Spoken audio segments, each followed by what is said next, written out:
In my previous life, on the night of my 10th miscarriage, I ended my own life with a torn bedsheet. The youth that should have held a guaranteed admission notice was turned into quadriplegia by my grandfather's ancestral medical book. My parents enrolled my unborn brother in prenatal classes costing 5,000 yuan per session, and my grandmother, with trembling hands, sold me to Deshachen for 10,000 yuan. Opening my eyes again, I found myself back on the day when Grandma tearfully begged me to go up the mountain to chop firewood for her. In this life, I handed her the hatchet with a smile. This time, it's your turn to lose your lives. In the depths of winter, Grandpa's family heirloom manual stated that 100 caddies of firewood could replace a ton of coal, so he sent Grandma into the mountains to chop firewood. She cast a pleading gaze at me, hoping I would step forward once more to shoulder the heavy burden for her. I pinched my arm hard. It hurt. I have truly been reborn. I still have healthy legs, and I touched my stomach. There are no layers upon layers of stretch marks. Smiling, I jogged into the woodshed, rummaged around for a while, and finally pulled out the largest basket from the corner. All the tools were arranged on the shelf in the woodshed, and I took the axe that Grandpa had just repaired the day before yesterday. As I moved, rust fell off in flakes, leaving reddish-brown stains. When I wiped it with my hand, Grandma was rubbing her hands together, waiting for me at the door. She had a joyful expression on her face. My eldest granddaughter is the one who truly cares. Before she could finish her sentence, I had already helped her put on the backpack and place the frozen, rock-hard steamed bun in her hand. Grandma, there's an axe in the backpack that Grandpa just repaired the other day. The new axe should be for you to use first. Grandma's expression shifted repeatedly, her lips tightening as if she wanted to say something, but she caught Grandpa's gaze from behind, still forcing a smile. She said, "Grandma is old and can't chop much wood anymore. You young ones can do more." I looked up at the dimly lit sky and thoughtfully opened the main gate. Grandpa always said, "The slow bird must start early." Grandma, it's good that you're heading out early. Grandma took 3 steps and looked back, slowly inching her way forward. "You lazy bitch, dawdling around here. If you're even a pound short, I'll break your legs." Grandpa's stern warning made Grandma almost break into a run, not daring to look back again. With Grandma gone, I became the only one left for Grandpa to bully. He tapped his pipe. I took the thick, yellowed book from the dust-free wooden box. I presented it with both hands. "You're quite obedient today. If you dare call this rubbish again, I'll really beat you to death. What does a silly girl like you know? Copy the content of chapter 200 and send it to your father. You can eat only after you finish copying." He went back inside and lay down again, wisps of smoke drifting out from the room, like eyes watching me. The village's notorious poor wretch suddenly struck it rich one day. After moving away, he left only this ancestral treasure book, which became my grandfather's most prized possession. Even though he couldn't read a single word, I blew on the frozen pen that wouldn't produce ink and began copying it stroke by stroke. The sun was about to sink below the horizon, and I had finished copying. "Once you've copied it, hurry up and send it to your father. On the way, go to the village entrance to meet your grandmother, that old thing, and see if she's died out there. She's so slow with her work." Without Grandma's persuasion, Grandpa continued to blow smoke rings, one after another. Hearing the complaints, I responded and ran to the small shop at the village entrance. "Auntie,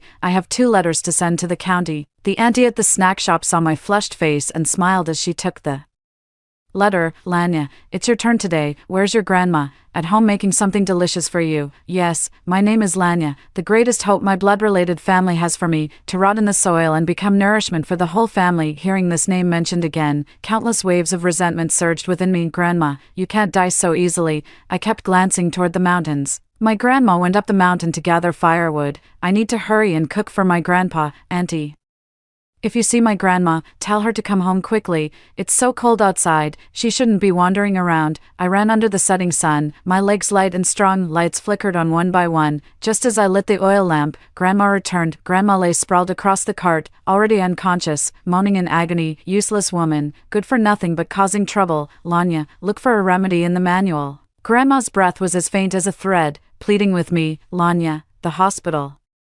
"The hospital." I gently pushed her hand away. "Grandma, didn't you say we women should listen to the head of the household? Grandpa says he can cure you. Would he ever harm you?" Grandpa nodded in agreement, raising his pipe to strike Grandma twice more on the back, making her cry out even louder. In my past life, Grandma would always secretly complain to me about Grandpa behind his back, and as she wished, I would stand in front of her every time. In front of Grandpa, Grandma would put on a disapproving face again, helping him scold me. After my leg was broken, I begged my grandmother for a bowl of rice, and she kicked me in the arm. "Why can you go to school? Why can you leave the mountains, while I can only stay in this disgusting home?" Only then did I understand the source of her malice toward me, but at the time, I didn't grasp what it meant to leave the mountains. Now, I take out the treasure book and flip through it. reading it word by word, still the same familiar formula.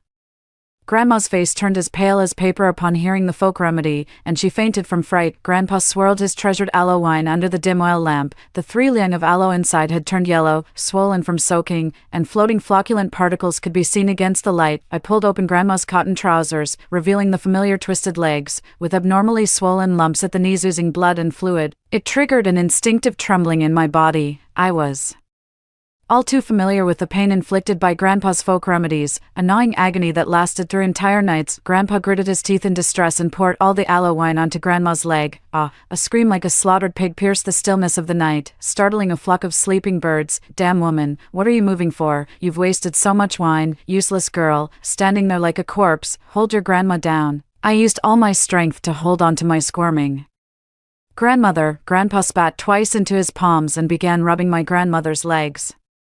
Granny, bear with it a little longer. If you can endure this, your legs will get better, and you'll be able to take care of our grandson. Upon hearing the word grandson, my grandmother stopped crying and fussing, though her eyes remained wide open. The grandparents who raised me easily tipped the scales in favor of the grandson they had never met over me. After a night of turmoil, Grandma and Grandpa began snoring like thunder. Grandma was nursed back to health at home, drinking the white porridge mixed with fine sand that was highly recommended in the guidebook. She ate roadside herbs of unknown origin, sandwiched between leftover steamed buns, still had to endure the rubbing of aloe vera wine every other day. Within a few days, Grandma's whole body swelled up, and she lost the strength to speak. When relatives came to visit Grandma, bringing fruits and pork ribs, Grandma could no longer speak coherently. She fixed her cloudy eyes intently on the relative's phone, in broken phrases. She murmured, "Son, son." I cracked sunflower seeds and sighed helplessly. My grandma is getting old. After that fall, her mind isn't what it used to be. She misses my dad every day. The relative replied politely, "Well, she's getting on in years. When is your dad coming back?" I got even more excited. "Soon. They'll be back next month. They just want to earn a little extra money. After all, it's for my future brother." Upon hearing about her grandson, Grandma stopped calling out, her lips curling into a smile as drool trickled down to help Grandma recover faster. Before my parents returned, Grandpa tried every possible approach. Applying aloe vera wine went from once every 2 days to 3 times a day, more frequent than Grandma's meals. On the day my dad returned, only my grandpa and I went to the village entrance to greet them. The breakfast I had left on the windowsill remained untouched by my grandma. Dad carried large and small bags, carefully supporting Mom's waist. Mom's face was radiant with happiness as she gently caressed her round, bulging belly. Seeing my familiar yet unfamiliar parents again after 2 lifetimes, the cold, detached pronouncement from Dad and the disdainful tone from Mom sliced through the warm scene before my eyes. I stood there in a daze. This wretched girl doesn't even greet her parents when she sees them, still the same stubborn temper. All that schooling went right to the dogs. Grandpa's tobacco pipe never left his hand again after Grandma's leg was broken. Seeing it was about to fall, I ran over and took the things from Dad's hands. "Dad, especially Mom, you've worked hard. Grandma is waiting for you at home." Mom furrowed her brows and gave Dad a meaningful look. Dad understood immediately. "Dad, Suifan is pregnant, so she can't risk catching the illness, otherwise, it won't be good for your grandson. I'll go see Mom by myself." Grandpa was grinning from ear to ear, his eyes fixed on Mom's belly as he nodded. All right. Everything for my grandson. Your mom kept talking about you last night. Hurry up and go see her in the West Room." We slowly walked back home. Just as we reached the door, Dad came out of the West Room looking flustered. "Dad, Mom is dead. My grandmother died, and she never got to see the grandson she had waited for her entire life." White cloth was hung up, and as the new year approached, only my family was plunged into a deathly silence. Before my grandmother was cremated, I glanced at her body.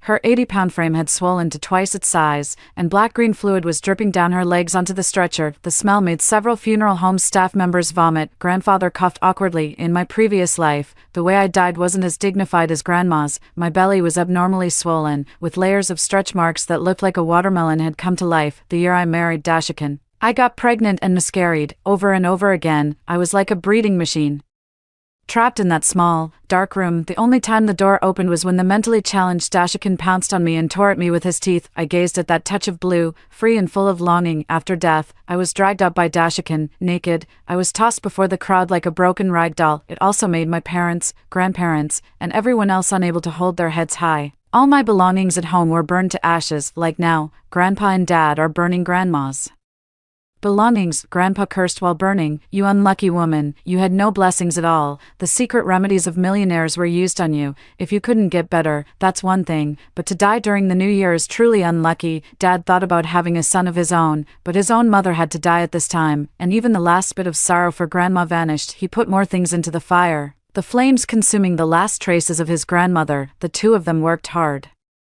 all morning, holding their breath. Go, you little brat, take out all the good things left for your parents at home and stew them to eat. Mom ate the sour plums, slurping her saliva. What good things? My son is hungry. Dad, I want to eat ribs, the kind stewed until they're tender. Grandpa's anger turned into a smile. Daughter-in-law, go inside and rest. I'll make something delicious for you and my grandson right away. In the kitchen, food was scattered all over the floor. I rummaged through the moldy food. Grandpa, what should we do with this moldy fruit and ribs? Grandpa tapped my head with his pipe. Don't say such unlucky things at the end of the year. If the fruit is moldy, just peel off the skin. You can't even make fruit preserves. After all these years learning from me, you haven't improved at all. I pulled out a long, green, hairy strip of meat, blinking my eyes with admiration. Old ginger is spicier indeed. Mom will definitely love it if we turn the fruit into canned food. If Mom likes it, then my brother will too. Grandpa, what about the meat? There's so much of it. Are we going to eat it all in one meal? Grandpa chopped the ribs with increasing force. The fresh meat, left in the damp corner, had already turned into dry, rotten flesh. You wretched girl, we're not going to have any left. How dare you think of eating it all? Later, when the meat and fruit are stewed, you won't get any. A worthless wretch like you doesn't deserve to eat meat. My grandson wants to eat tender, slow-cooked meat. Use the laundry detergent to thoroughly wash the ribs. I obediently kept quiet, took the laundry detergent, evenly sprinkled it over the ribs, and began scrubbing them clean. After Grandpa started stewing the meat, he kicked me out of the house to prevent me from sneaking a bite. Taking advantage of the busy New Year preparations at home, I slipped away to the small grocery store. Take out 2 pieces of candy that Dad burned for Grandma. Auntie, try this candy my dad brought back from the city.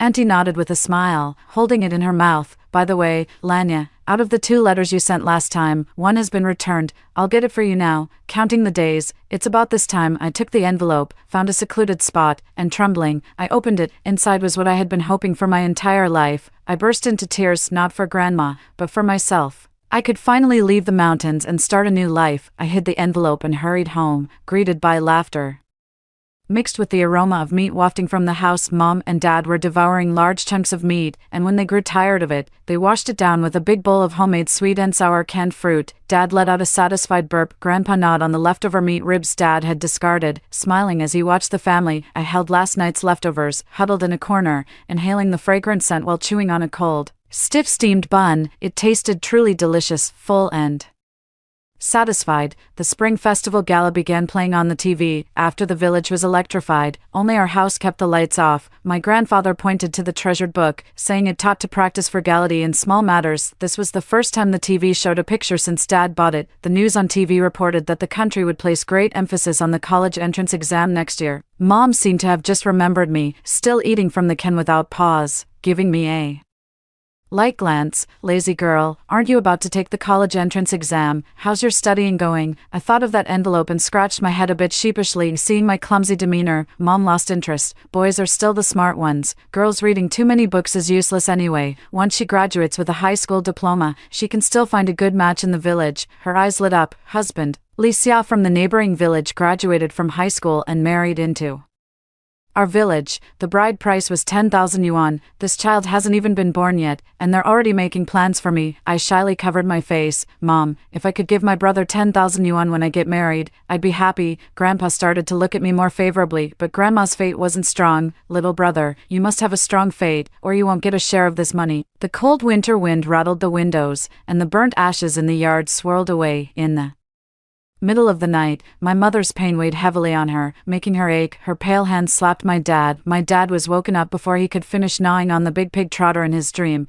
What are you doing? Not sleeping in the middle of the night. My dad felt a warm current under his buttocks. He nervously reached up to touch my mother. Only then did he notice that my mother was in so much pain she couldn't utter a word. Sweat dripping from her forehead down her neck. My father didn't dare delay, called out to us, and rushed to the hospital. My grandfather and I groped our way up in the pitch-black night. I want to keep up. Grandpa slapped me. You stupid girl, you forgot what I told you to do. Only then did I remember and brought out the leftover bones from the kitchen. He collapsed at the doorstep of his grandmother's house and began to kowtow. Grandfather glanced at me twice and went to the hospital without even taking his cigarettes. Grandfather instructed me after.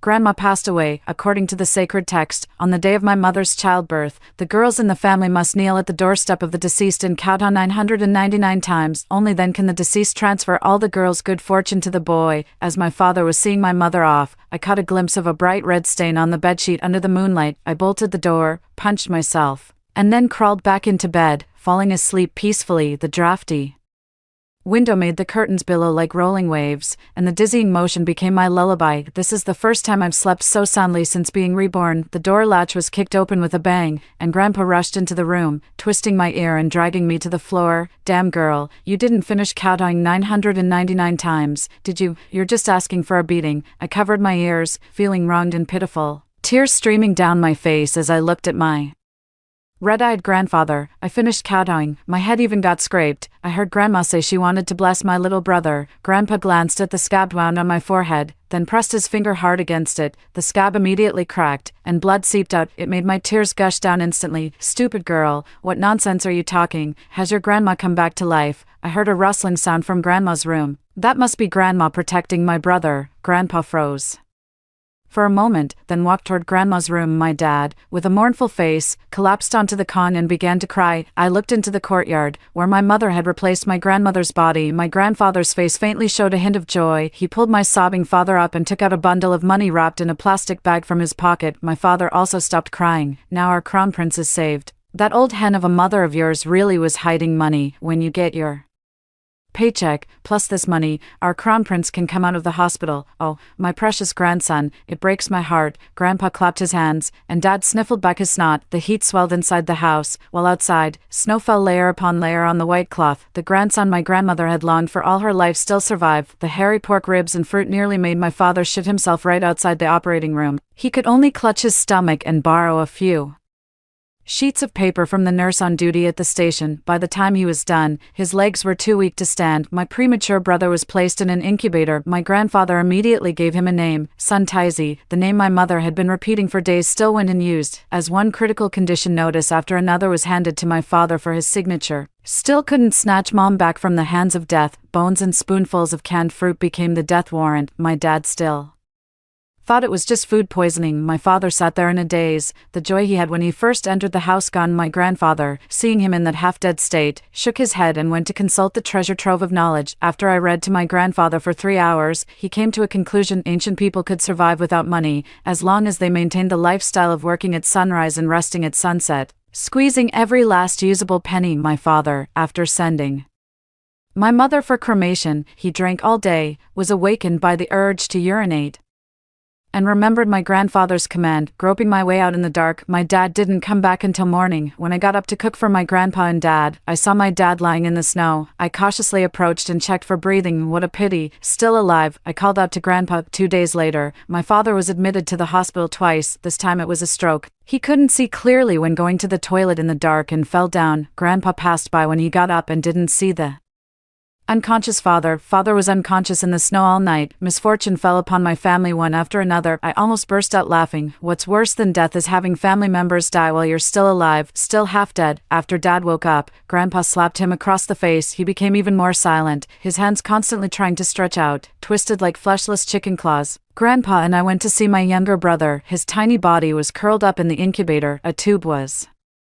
inserted into his nose, and he was breathing weakly. Without a healthy body, the family essentially lost its only source of income. To keep the job, Grandpa decided to invite the village party secretary, who had originally introduced my father to the factory, for a meal. For this purpose, he specially prepared 20 bottles of Maotai. I carried the box, panting heavily as I ran to the village party secretary's house, put the box down and whispered to the village party secretary's wife, "This is Maotai that my grandpa had someone buy. It's a special state supply, not something ordinary people can get. My grandpa wants to ask Uncle Village Party Secretary to do him the honor. He's prepared a big table of dishes to thank Uncle for his care." The Village Party Secretary's wife's expression didn't change, but her mouth stretched to her ears. "Then thank you. I'll make sure to keep it safe. I stopped her hand as she was about to carry it inside. This is for your relatives to try, a gift.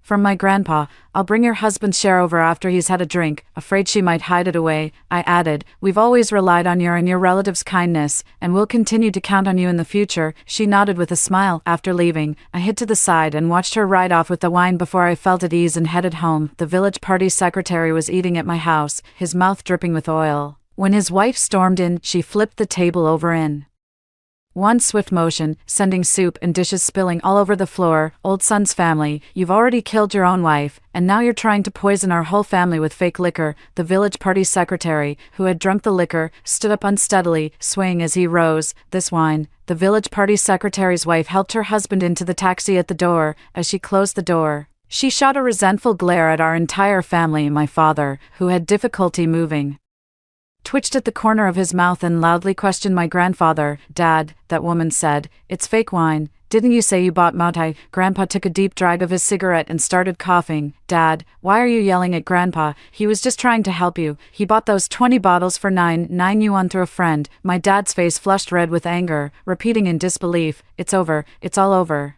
In his agitation, he fainted again. Dad has been in the intensive care unit for half a month now, with no signs of waking up. The village party secretary and relatives had their stomachs pumped, but they still have mild alcohol poisoning. The police took Grandpa away for questioning, but because he is already over 70 years old, they had to let him go home. The job is definitely gone, and now there are 2 more burdens at home. Grandpa handed over all his money to the hospital and smoked cigarettes all day long. Before the good news arrived, the bad news of his younger brother came first. The little prince, who had been placed with high hopes, ultimately did not survive the critical period. With multiple organ failure, Grandpa collapsed on the floor outside the operating room, and his hair turned white overnight. I whispered a piece of good news and a piece of bad news into my father's ear. Of course, I first shared the good news that I had been recommended for admission to a top national university, after enduring hardships for what felt like 2 lifetimes. It was finally time to breathe a sigh of relief. On the vital signs monitor, my father's heartbeat grew intense. I leaned close to his ear again and described vividly how my brother had passed away. The numbers on the monitor fluctuated wildly, eventually emitting a piercing alarm. In my previous life, I too had longed for my parents' love. Every time my parents come back, I throw away all the moldy food that Grandpa has hidden away. Yet in my parents' eyes, I am a bad seed, a resentful girl who envies them. When Grandpa beats me fiercely with his tobacco pipe, my parents just watch calmly, as if looking at a cat or a dog. When I died, my parents were feeding my brother a 1,000 yuan bucket of nutritional paste. According to custom, parents are supposed to buy their daughter a burial outfit, and the more expensive the outfit, the more they love their child. My dad ordered a 9 yuan 90-cent burial outfit online and had it shipped back to the village. Even after death, I was mocked by the villagers, that worthless girl, truly rotten to the core. After only Grandpa and I were left at home, Grandpa stopped hitting me too. He just made me read the words from the treasure book over and over again. With each reading, Grandpa's frown deepened. He probably couldn't figure out how, by following the guidebook, he ended up with his family destroyed and his life in ruins. Another summer has arrived, when the principal and the village chief came to my house to offer their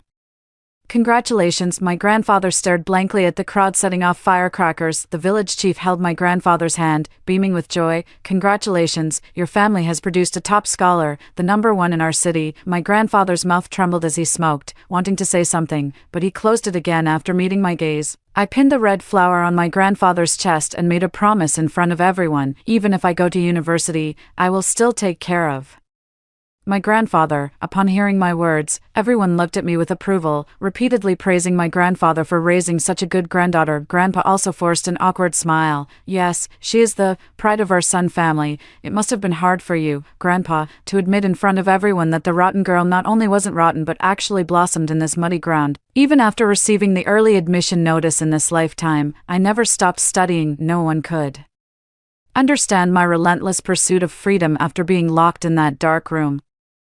Not enough, still not enough. Every day spent with the instigator, the hatred has nowhere to vent. Only doing practice questions can calm me down, going through them over and over again to make my grades even better. After the excitement faded, Grandpa huddled on the con and smoked even more fiercely. He started flipping through his treasured book again. Until dawn, a thick layer of ash covered the edge of the con, and I listened to Grandpa cough all night. Before school started, I used the money From my summer part-time job to buy Grandpa a box of cigarettes and liquor, I deliberately placed it within his reach. I can't let my grandpa down. Holding the corner of the freshman registration form, everything felt real. This is the taste of freedom. On the day the village chief came to congratulate me, I received 100,000 yuan in scholarship money, which, of course, my grandfather didn't know about. He was too busy drinking and smoking, toasting with the villagers round after round. He kept muttering about his grandson and his son. Everyone just thought he was missing his grandson and son. While busy with my studies, I also took on a part-time job. I used the money from the part-time job to buy cigarettes, alcohol, and health supplements. I sent them back to the convenience store at the village entrance. Each time, I attached a note. I bought these with the money I earned from my part-time job this month. The cigarettes and alcohol are my grandpa's favorites, and the other supplements are to help him stay healthy. After the village gossip spread the word through her big mouth, everyone within 10 miles knew that the Sun family had raised a good child, a top university student who was also very filial. Whenever my grandfather went out, everyone he met would praise me. Each time, my grandfather would force a strained smile in response. Grandpa gradually stopped going out at home. He only consumed the supplements, cigarettes, and alcohol I sent him. In less than half a year, my aunt called to inform me that Grandpa was in critical condition. I boarded the bus back to the village. Thick fog enveloped the small mountain village, and even after wiping the glass, I still couldn't see clearly. The bad weather couldn't dampen the joy in my heart. Sulfur-fumigated roses, soil honey containing botulinum toxin, and fish oil made from gutter oil I've been searching for a long time, paired with cheap cigarettes and alcohol. The more you eat, the more you send away. On the pit. On the small table set up, 5 or 6 bottles of alcohol were still open, and cigarette butts were scattered everywhere. Grandpa has gained over 10 pounds since I left. The flesh on his arm leaves a dent when pressed. It takes a long time to spring back into place. I burst into tears, crying out, "Grandpa, you haven't seen me win an award yet." My aunt wiped her tears at the door and stepped out, leaving the space for the two of us, grandfather and grandson. I pulled out the certificates from my school bag. One by one, I showed them to my grandfather. "This is the certificate for the national scholarship. This is the first prize in the national competition." And finally, a yellowed piece of paper with a photo attached. "You can't read. That's fine. I'll read it out for you. So listen carefully. This manual is purely fictional and intended for entertainment purposes only. I've also brought an old friend for you. Take a good look." "Who is this?" Grandpa's eyes widened as he saw the photo. Clearly, his throat trembling as he let out a series of ah sounds. His entire body trembled, and the hand he wanted to extend only managed to lift a single finger. Before he could even point at the photo, it fell to the ground. Grandpa died, his eyes wide open at the moment of death. I lay on the con, howling and weeping bitterly. I didn't cry when Grandma died, nor when Mom died. And I still didn't cry when Dad and my younger brother died. Only when Grandpa died did I cry so hard I almost fainted. My aunt and neighbor held me in their arms, comforting me. I just cried. From day to night, the final shackle weighing on me finally clicked shut. Nothing could ever cage a soaring eagle again. The neighbor had wanted to expand their house for a long time. However, my grandfather was unwilling to exchange the old house that had been home to several generations. With my eyes swollen and puffy, I went with the neighbor to the village committee to complete the transfer of ownership. After making a phone call, I left this place where I had lived for 2 lifetimes. In the car, through the glass, the thick fog enveloping the village dissipated, sunlight poured down, and the trees were lush and green. The convenience store where I work part-time has food nearing its expiration date every day, 1 or 2 rice balls, a few small bread rolls. The store manager allowed me to take it away. On the way back to school, whenever I encountered a homeless person, I would give a few to them. Most of the time, he was lying down, with cardboard covering his body and a long scar on his face. I couldn't tell if he was asleep or unconscious. Only once, he half awake, said thank you in dialect. I paused, staring at him for a long time, still threw it to him. I secretly took his photo and printed it out, pasted on the last page I tore off from the back of the treasure book. My grandfather envied the poor scoundrel for 2 generations. How could I, as a filial granddaughter, not fulfill his greatest wish? I scrolled through my phone, waiting for the news alert. The trending hashtag that went viral that night was pushed to my phone. My roommate was discussing it heatedly, saying, "Don't you live nearby?" Yes, I had changed my name before the semester started. The sun-facing vermilion light stirs against the wind. The emerald feathers are fresh from the neighboring village. At Grandpa's funeral, the aunties from the neighborhood finally gathered in full. They chattered away, discussing the gossip from The surrounding villages, the name Dashachan reached my ears for the first time in this lifetime. Even without me in this lifetime, Dashachan still managed to marry a wife. They were discussing how Dashachan's wedding next week had invited the village chiefs from 2 villages and even hired a dance troupe, making it quite a grand affair. Just like in the previous life, she was wrapped in a bright red wedding dress. The marriage was settled. If the bride didn't obey, the swinging stick would immediately land on her body. Torn scalps and swollen faces from slaps were daily occurrences. After a long time, she would always manage to escape once or twice. Because of that red wedding dress, intentional injury became a domestic matter. After being dragged back home, to prevent her from running away again, the mother-in-law stripped the bride of her clothes, leaving only a blanket and a sharp slap. Like a wild person, only primitive reproduction was preserved. Again and again, her belly swelled and then deflated. Finally, the belly, swollen like a balloon, was bleeding, staining the small dark room red. I reported it to the police just before the wedding. I also sent some information to local news media to ensure it would make the headlines that same day. When the police arrived, the bride was being held by Dashakan and forced to drink to make the bride comply. Dashachuan's mother specifically took a dagger and taught him how to hold it against his waist to threaten the bride. The police arrived, and the scene became chaotic. The chaotic red color stimulated Dashachan, and he roared, waving his arms wildly, shouting loudly, "Wife, wife!" The police's repeated attempts to dissuade him only made Dashakan more frenzied, his movements growing wilder. In the end, with a loud thud, Dashakan lay on the ground, blood gushing from his head. In the video, Dashakan never let go of the bride's dress hem until his death, just as his mother had taught him. 15 years later, as an investor in Angel's Wings, I received an invitation from my hometown. On the road back to the village, sitting in the private car, the road was smooth and well-maintained. No longer had to endure the constant waves of nausea on an empty stomach. I took a deep breath of the fresh air unique to the mountains and forests. With the fresh scent after the rain, the new village chief led the villagers to greet them from afar at the intersection. In just 3 years since taking office, the new village chief has brought new changes to the entire village. When she showcased the local specialties of the village, I noticed a piece missing from her left earlobe. My heart skipped a beat. Sensing my gaze, she subconsciously pinched her incomplete left ear. She said, "Director Xian, let me tell you a story. It was quite rare for a girl to be the only child in the mountains. Her parents gave her the best of everything within their means. She was the only one in the class who could wear clean dresses." The new book was wrapped in a floral patterned cover. Compared to other girls, she was incredibly fortunate. In the year she turned 15, the day before the start of the school year at City No. 1 middle school, the girl went missing. She was abducted and sold to a neighboring village to be the wife of a fool. The fool's mother was very satisfied with this clever daughter-in-law. She desperately tried to escape and was imprisoned and tortured for 3 months. She compromised. Her parents were still waiting for her at home, and she had to survive.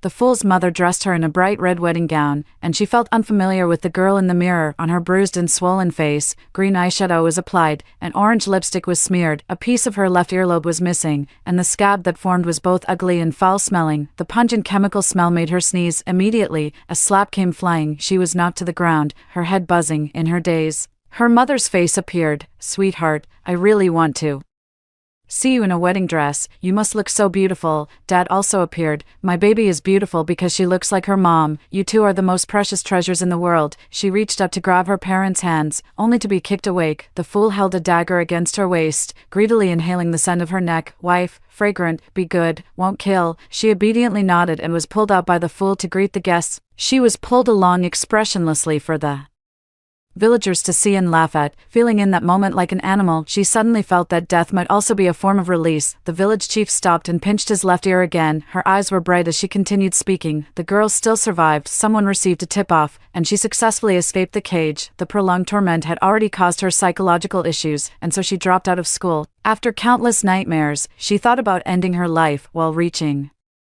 for a stool, she caught sight of a newspaper. On it, a girl stood on the podium, her smile as bright as the sun. Below is her story. That night, she sat on the stool and watched it countless times. The next day, she took the initiative to sit at the dining table and proposed going to school later. She spent another 10 years standing before the sun girl. I understood in my heart and placed my hand over hers. A warm sensation passed between us. No words were needed. The warmth of two hearts moved in That moment, sunlight streamed through the window, shining on everyone, and it felt truly wonderful. After hearing the first story above, what are your thoughts? Feel free to share your opinions in the comments section. Next, there is another similar story. Let's continue to see. The master read our fortunes, saying my stepsister was a lucky star while I was a calamity, but I was reborn, and learned this was a plot between the master and my stepmother. They wanted to steal my fortune and transfer it to my stepsister, but I secretly altered the curse. Soon, my stepsister's face grew uglier, and my stepmother faced endless misfortune, and I grew more and more beautiful. So this was the wonderful feeling of devouring others' fortune. The master sat on my family's sofa, speaking eloquently and labeling me as a rare calamity star, claiming that prolonged contact with me would shorten one's lifespan. They wanted to send me away or use talismans to transfer my fate. My father listened, breaking out in a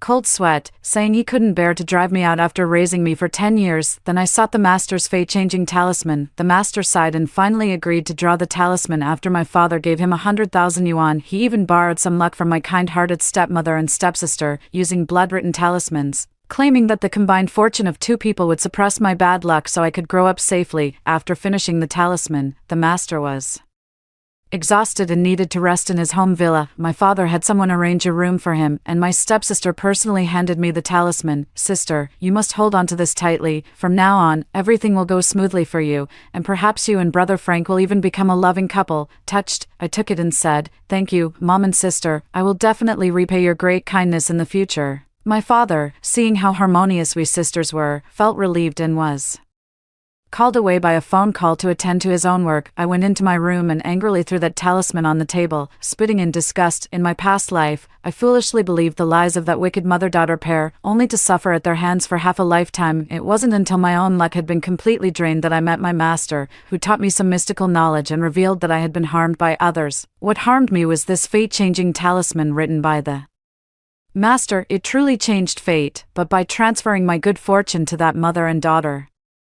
Now I picked up the prepared cinnabar and altered the words on that paper. After finishing, I pressed my bloody handprint beneath it. The reversal talisman is done. I obediently placed the talisman on myself and then turned on the surveillance. That was the room where the master was resting, and now a man and a woman were embracing there, eagerly undressing each other. The master, "Don't worry. That little girl has plenty of good fortune. As long as you absorb it slowly, you'll become even more beautiful than you are now, and your luck will skyrocket." My stepmother asked, "What about my daughter? Will she be the same?" "Of course she will. She's bound to grow into a great beauty." With that, the two of them rolled into each other's arms. I watched with relish while recording, wondering what my foolish father would think when he saw the scene. In my previous life, I grew uglier and my luck worsened. He kept distancing himself from me all along, but after death, he still left me a large sum of money. At least he didn't mistreat me in the end. All my misfortunes came from this mother and daughter pair, and now I'll slowly watch them descend into hell. The battle is still intense. I couldn't bear to watch anymore and came out of the room. My stepsister, who's 1 month younger than me, cautiously approached and said, "Sis, you know about the school field trip? I want to borrow some casual clothes from you. I don't have as many outfits as you do, and I really don't have much every day wear." As if my dad had been shortchanging her allowance. "She just wants to take advantage of me, that's all." "How could you say that, little sister? How could I let you wear old clothes? You should go buy some new ones yourself. I'll have the driver take you, but I'm too scared to go alone. Could you come with me, sister? You know I've always lived in a small town and never been to such a big mall before." She looked truly pitiful. I gritted my nearly aching back teeth. No wonder I was fooled. In my past life, look at her little face like that. Who wouldn't feel sorry for her? But I won't be fooled again in this lifetime. I took out my phone and transferred 10,000 yuan to her. "The tutor will be here soon. You and Auntie should go. I just saw her go into the master's room, probably to discuss something. Why don't you go find her?" "All right then." My stepsister flashed a triumphant smile, clearly quite satisfied with having squeezed $10,000 out of me. But when I thought about what she was about to witness, I felt like I was floating on air. She went upstairs, and soon a scream echoed from above. No need to ask, because I already broke the door lock. Thinking that all of this was being recorded made me even happier. Unfortunately, to see them suffer, I still had to endure. The tutor my dad found for me arrived, and I was studying in the study. My stepmother came in and awkwardly asked if I had just seen anything. No, I went to pick up the teacher. Did something Happen at home, nothing, focus on your studies. She turned and left, and for some reason, all the servants in our house had been replaced, but my stepsister still went shopping for clothes, only to fall into a sewer while walking around. I experienced this in my past life too, so unlucky. Everyone else walked past us fine, but the moment I stepped on the manhole cover, it suddenly flipped over when she came back. Her face was bruised and swollen, clearly worse than when I fell back then. I asked in surprise, "How did you get hurt so badly?" "Oh dear, the smell. You'd better not go out recently. If Brother Frank smells it, he might be disgusted by you." As soon as I said those words, my stepsister burst into tears because she had special feelings for my childhood friend, and tomorrow was his birthday. She had originally planned to be a thoughtful friend, hoping to make a grand entrance as the childhood sweetheart. But now that was impossible. In our past life, she had managed to make quite an impression on my neighbor during that special day tomorrow, relying on her uniqueness and pitiable demeanor, and that man also caused me a lot of trouble for this stepsister, directly becoming her knight in shining armor. In this life, I'll start by breaking her golden finger. As for snatching it, there's no need. Who would want such trash anyway, now that my stepsister is already in trouble? Next in line should be my stepmother. My counter curse is quite powerful, especially after we've made contact today. I helped my stepmother make some dessert cakes. She wanted to bring them to the neighbors to show off, as she had just married into the family and was eager to integrate into the life of high society. During the process of making them, I expressed my longing for maternal love and touched her several times. I wonder when the retribution will come. We took small cakes and desserts to the neighbor's house, where Frank's parents warmly welcomed us in. Young Master Frank was playing with his friends and pretended not to see me when I arrived. My stepmother immediately put on a smile and offered the desserts. The servants took it, and she pretended to be utterly helpless and innocent, saying, "I'm sorry, the gift is a bit shabby. I didn't know what to give, so I could only prepare some handmade gifts. I hope the young master will like them." By adopting a humble attitude in front of these noble ladies, she could quickly blend in with them, no matter what reasons they had for accepting her. Getting familiar with them first was the priority. Unfortunately, she was destined to be disappointed today. "Hey, Auntie, what's that on the back of your neck? Why is there something red and patchy? I noticed it in the kitchen earlier, but I only mentioned it now." Everyone turned to look at her neck, where there was indeed a red patch with small blisters. No matter how you looked at it, it was disgusting. I stepped back in shock and fear, asking, "It's not contagious, is it?" After saying that, I covered my mouth and looked tearfully at the people around me. Filled with fear, their expressions changed drastically, and they silently retreated several steps. "I think this is still far from enough. Auntie, you used to work in a bar, right? Could you have caught the disease there? I'm just a child, and children always speak the truth without hiding anything." The implied meaning beyond words would be understood by adults. They naturally thought that my stepmother's illness might not be a good one. As a result, everyone kept even more distance. Aunt Lucy even pulled me further away and whispered for me to stay away from my stepmother in the future. At this moment, the butler opened the door, and my stepsister, dressed like a little princess, appeared at the entrance, holding a carefully prepared gift in her hands. Without glancing at the expressions of those around, she ran straight to Frank and joyfully said, "Brother Frank, this is a gift for you. I worked on it." For several nights, children are quite sensitive to the emotional shifts of adults. Sensing that everyone disliked my stepmother, Frank took a step back. Then, a little girl suddenly covered her nose and waved her hand, asking, "What's that awful smell? It's like something rotten." My stepsister's expression immediately darkened. I quickly stepped forward to kindly explain for her. No, you've misunderstood. It's not that something my sister made went bad. It's the smell from when she accidentally fell into a sewer yesterday. She's taken multiple showers already and clearly didn't want to come, but she still showed up for Brother Frank's birthday. At the mention of the word sewer, the children screamed and ran away. In an instant, my stepmother and stepsister became the center of attention at the entire party. They were born beautiful and had never been treated like this before. Now, being despised by everyone, one burst into loud sobs while the other felt utterly humiliated. My stepmother slapped my stepsister. "I told you not to come, but you wouldn't listen. Now you've embarrassed yourself. Let's go." They left in such a disgraced manner, while I, holding up my little skirt, bowed to everyone with my childish voice. I apologized to everyone. My aunt and younger sister were just too rude and ruined the fun. On behalf of my father, I sincerely apologize to you all.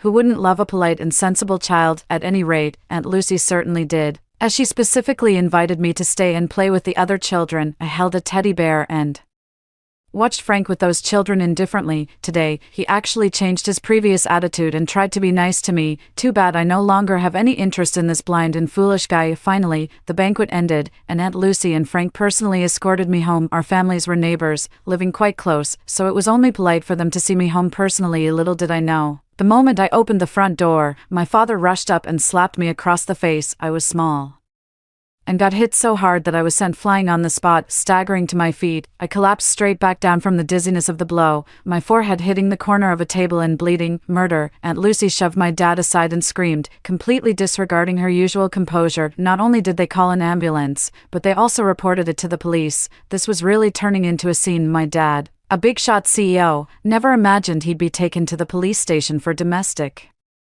violence. His face was completely dark with anger. Aunt Lucy gave a full account of his actions and even spoke up for me. Your daughter has been apologizing to everyone on behalf of those two women to protect your family's reputation, giving you plenty of face. But what have you done, listening to others' words and laying such a heavy hand on your own daughter? My dad's face turned red from the scolding, and with the help of the police, he finally learned the whole truth of the matter. He came up to me, who was feeling wronged, and apologized to me. Dad, I just want to ask why you hit me. I clearly didn't do anything wrong. When my dad heard my question, his face darkened as if it could drip with water. Then he patted my head and said, I'll get justice for you. He paid the fine and thanked Aunt Lucy unexpectedly. Frank, who rarely spoke to me in my past life, said, You're so useless, letting two bad women bully you. I lowered my face and whispered, Auntie and my sister have been very kind to me, don't speak ill of them. Aunt Lucy sighed and eventually led her son away. In their eyes, I must already be a naive and foolish idiot, just like in my past life. After my father came home, he directly confronted my stepmother, asking why she blamed me when it was their own embarrassment, and I had apologized to the guests at the banquet on their behalf. My stepmother burst into tears, crying so pitifully, like pear blossoms bathed in rain. She kept saying it was a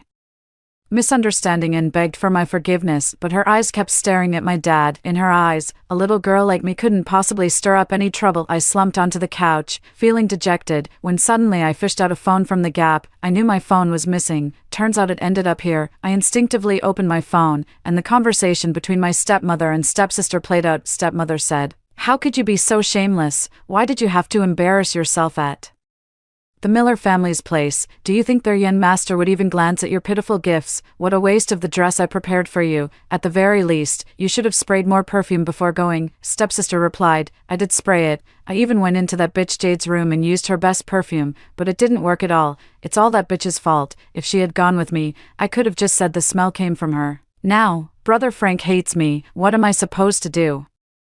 Stepmother said, We absolutely can't let that little bitch get engaged to the Miller family, or we'll have no place left in this household. Hurry up and get rid of that smell on you. Spread some rumors at school about how that little slut loves to fool around, and make sure the Miller family's young master befriends you. Understand? I widened my eyes, straining them until they turned red to keep from laughing. As for my dad, he was so shocked he couldn't catch his breath and reached into his pocket for his medicine. Of course, I couldn't let him die. I hurried over to grab the medicine and shoved it into his mouth, then sobbed pitifully, Dad, don't blame my stepmom and stepsister. Maybe they just don't like me, but they still like you. They like your money, your house, your car, calling your daughter a little bitch. Then what does that make you? My stepmother and stepsister were now like two quails, not daring to say a word. Sometimes, one really needs to be a bit of a schemer.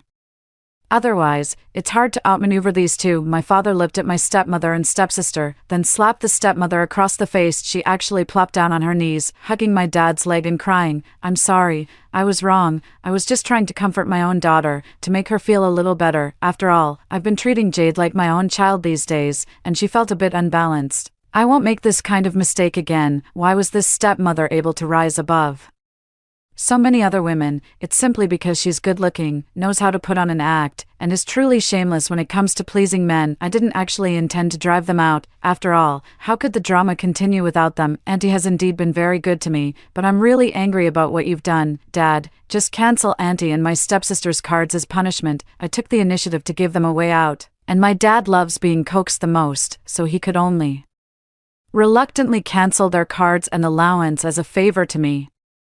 And the matter was settled. In the evening, Auntie made a lot of delicious food for me, deliberately neglecting her own daughter. She also made my stepsister apologize to me, saying she would never be jealous of me again. The house looked harmonious and happy again after my aunt took great care of my father all night yesterday. However, my stepmother and stepsister are only going to face more misfortune. Today is the day my stepsister transfers to the same prestigious elementary school as me. She dressed up beautifully and charmingly, hoping to make a good impression on the students. At least in her previous life, she was like that, excellent in studies, good-looking, and with a pleasant personality, quickly becoming the center of attention in the class. But not anymore, because I'm going to grind hard. In my past life, although I later met my mentor and managed to live a somewhat comfortable life, I knew that having an empty mind meant being unable to do anything, and no employer would hire me, so I must study. Even if it's just elementary school, I still want to be the best student there. As for my stepsister, I didn't even need to lift a finger. She had planned to introduce herself properly to the classmates, but as soon as she entered, she tripped over the high threshold and fell flat on her face in an undignified manner, even revealing her underwear. Many of the boys whistled,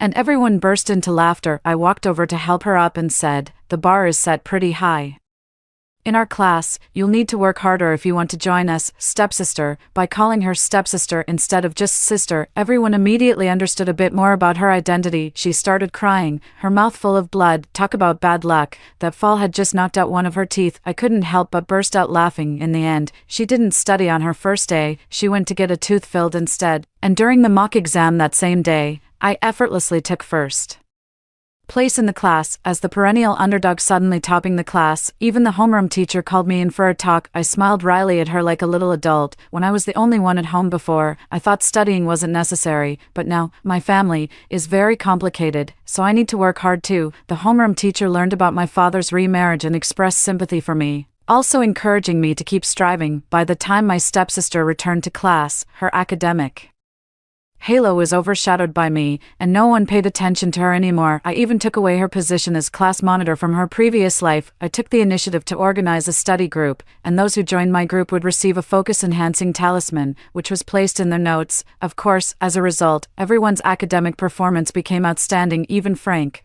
who was previously in the top 20 of the class, made it into the top 10. The parents of these students were all wealthy local elites, and their opinion of me improved significantly. Connections can sometimes be indispensable for survival. Now that I'm being persecuted by my stepmother and stepsister again, any family would lend a small helping hand for the sake of their children. My stepsister timidly approached me and whispered, "Sister, can I join your study group? I can make snacks, prepare lunch, and help everyone with their homework." I immediately stood up and reprimanded her. "How can you say such corrupt things? Our duty as students is to study. Every household has maids or nannies. That's their job. You can't take their work away from them. And helping others with homework is our responsibility. If you do it for someone, aren't you just harming them?" In her past life, she had won over these students by doing exactly that, and some of them had actually appreciated it. But now, when I pointed out that she was doing the work of maids and nannies, everyone started looking at her with disdain. Frank even said, "Get lost, don't waste our study time. If I make it into the top 5, my dad promised to buy me a yacht." I cast an envious glance. How nice. Even if I do well in my studies, my dad won't reward me with anything. Lately, someone might have praised me in business, but all he did was increase my allowance. Sigh, my dad only gave me $2 million as pocket money. How should I spend it? I said this to my stepsister because she hasn't had any pocket money lately. But why is everyone looking at me with sympathy in their eyes? Do they have more pocket money than I do? The homeroom teacher had already entered. She gave my stepsister a cold glance and said, "Return to your seat immediately and focus on your studies. Although your grades are good, you shouldn't disrupt everyone else's enthusiasm for learning." My stepsister sobbed and returned to her seat, becoming virtually invisible in the class from then on, until one day during recess, a female classmate said to her, "Have you been out in the sun lately? You're getting darker and darker." She had only been in the class for a month, but her complexion was growing increasingly darker, her skin sallow, and she had started breaking out in pimples. Typically, acne starts appearing after entering middle school, but hers came unusually early, making her stand out starkly among a crowd of smooth, snow-white faces. I also noticed and tilted my head to look at her. "Stepsister, you must have been using too much of some cheap skincare products. You should really treat your face properly, or you'll turn into an ugly monster. My stepsister was reduced to tears again. These were just some minor incidents from my past life. That mother-daughter pair drained my luck, making my appearance increasingly ugly and affecting my mood. Now, the backlash has begun in full force. I'm in an extremely good mood,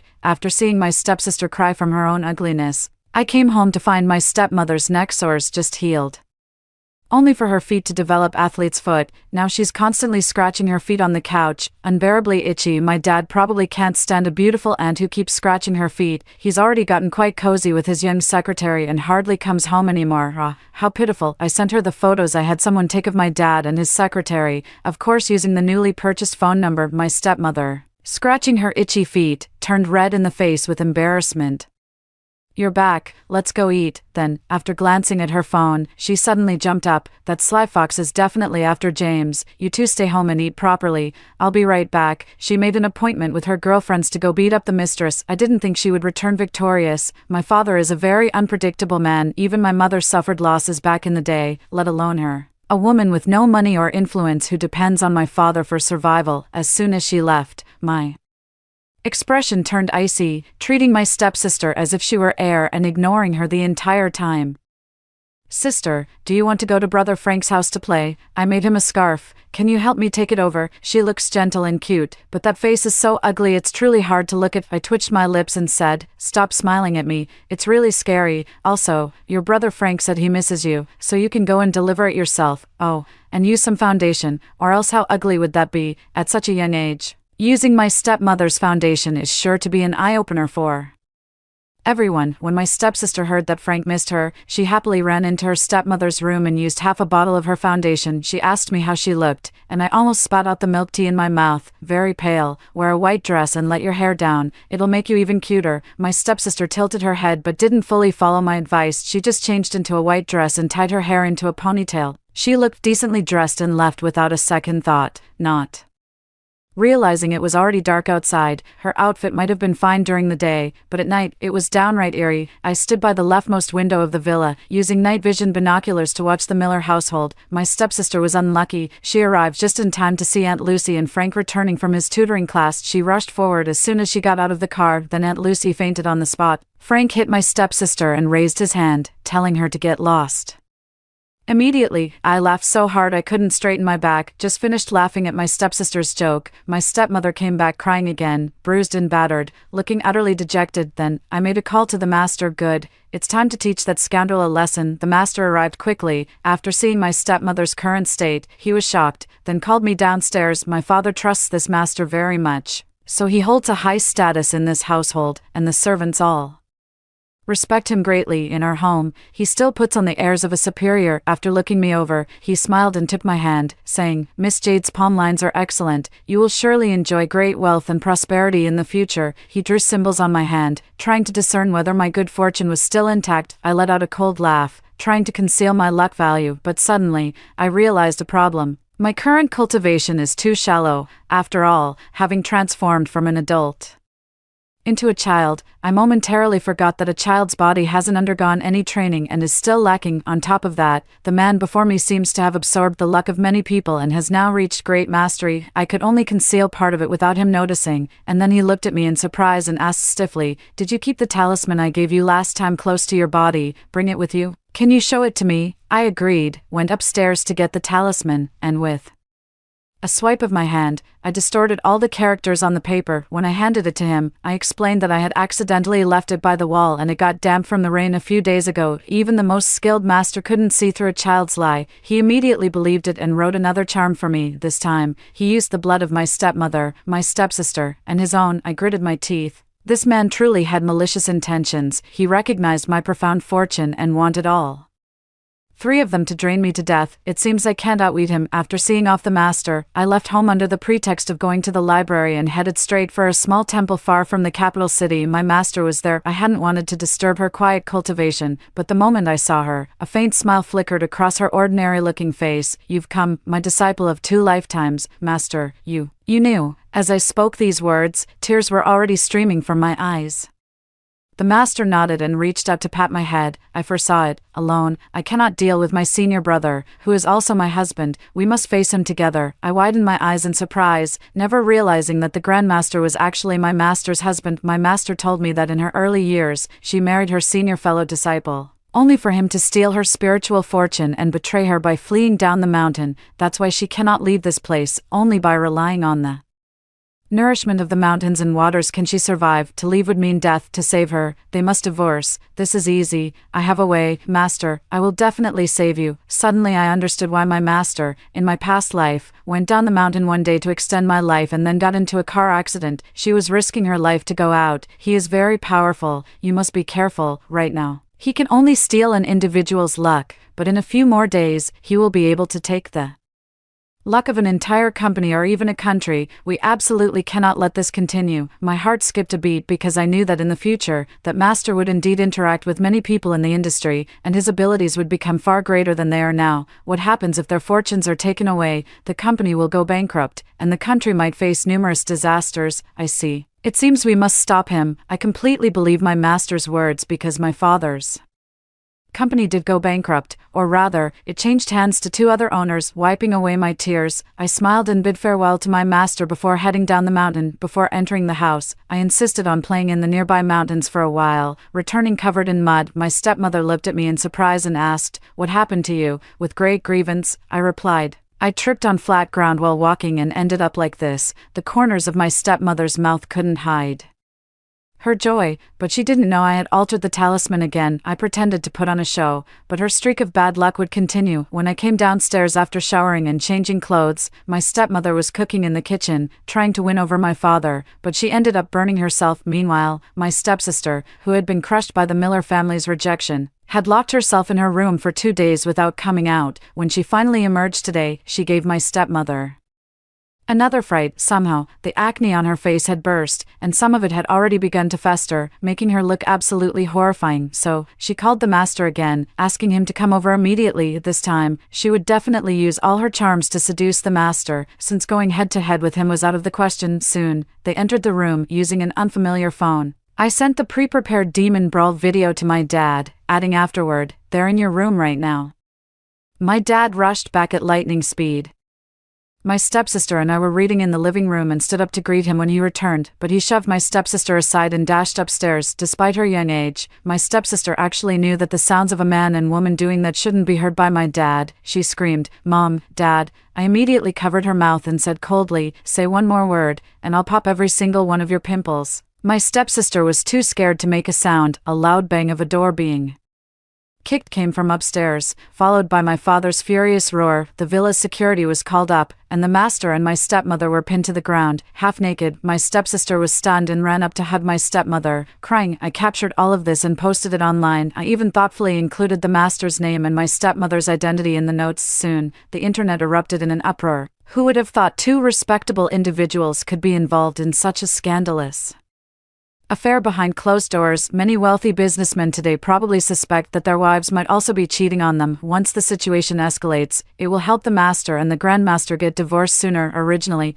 I just wanted to ruin his reputation, but now the master is involved as well. My father is extremely angry right now. He hit my stepmother and wants to divorce her. I never expected that the master would suddenly look up at me and say fiercely, "It's you. How on earth did you do this? This is backlash. This is backlash." I frightenedly trembled and hid, whispering, "What are you talking about?" "I don't know, Dad. I'm so scared." For once, my father acted like a decent person and had the servants take me back to my room, telling me not to come out again. After returning to my room, I called a very famous lawyer and asked him to handle the divorce proceedings for my master. 200,000 transferred over, and he immediately agreed, then went to the dojo. In cases like this where the husband has cheated, my master can apply to terminate the marriage immediately. At least, in this era, without a cooling-off period for divorce, it's possible. In fact, with a lawyer handling it, there's no need for the master to get involved. The divorce can be finalized. After finishing these tasks, the noise outside had already died down. I originally thought my dad would send both of them to jail, but he didn't, because by the time I came out, the master was pasting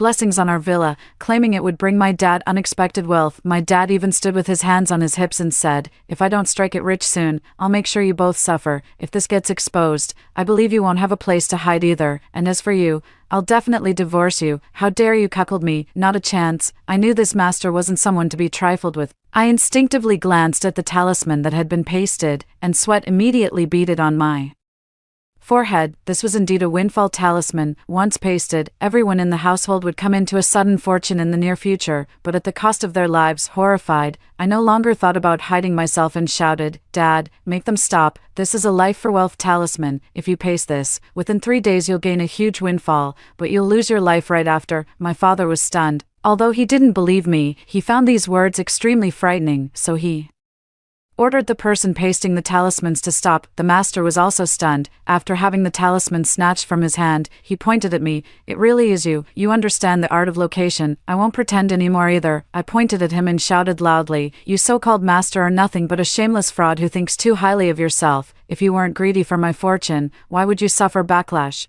The three of you colluded in this despicable scheme, deliberately stealing my father's and my fortune to gradually devour our family's wealth. If I didn't understand the art of feng shui, I'd already be dead by your hands. How does it feel to suffer the backlash now? Sometimes, if I don't let him know my full capabilities, it might prevent him from acting rashly." Sure enough, the master didn't make another move. He couldn't gauge my true depth. My father's mouth fell open in shock as he stammered, You, Dad, aren't you going to send them to jail?" All right. My dad still followed my suggestion, and they were prosecuted, but I knew these two wouldn't stay in prison for long with their charges. The master absorbed too much of the luck energy, but if he gets divorced, it will break his fortune and finally bring him punishment. My stepsister started shaking my father's hand, pleading, "Dad, I didn't do anything wrong. Didn't you love me the most before?" I crossed my arms and looked at her. "You're so ugly. What use does my dad have for you? Just a freeload." My dad immediately pushed her away upon hearing this. "I'll send you back to your original home and take care of you until your mom gets out. After that, you and I will have nothing to do with each other. I don't want to go back to that home. It's dirty, messy, and cold. I want to stay here. Kick her out. I want to be your daughter." Children don't know how to hide their ambitions and easily blurt out what's on their minds. My dad slapped her hard across the face and yelled, "Get out of here, you disgusting thing." I sneered. In my past life, he had been calling her daughter all day long, but now, he heartlessly had her dragged away. Then, my father came up to me with a smile and said, "Sweetheart, who taught you this feng shui technique? Should we invite that master to our home for a consultation?" "No need. My master has always been low-key, Dad. I hope next time you can tell who's human and who's a ghost before bringing them home. You almost got us killed." I turned and went back to my room, relieved to see that the backlash talisman was still working. A month later, my father divorced my stepmother. My stepsister was also expelled from school, and no one even remembered her existence. If anyone did remember her, they would only call her the ugly girl. As for the marriage between master and grandmaster, despite having evidence of grandmaster's infidelity, it ultimately ended in divorce. That day, I was there too, witnessing how my utterly dejected master suddenly regained his vitality in an instant. She took a deep breath, stood up, and then smiled at me. "I want to go out. Can you take me for a walk down the mountain?" I reached out and took master's hand, and the two of us spent the entire day outside together, buying many things. It's fine. I'm quite wealthy now. In my past life, I didn't have the chance, but in this life, it's possible to earn a little money for myself. When we returned to the Taoist temple, the master was actually there too. He was beaten black and blue.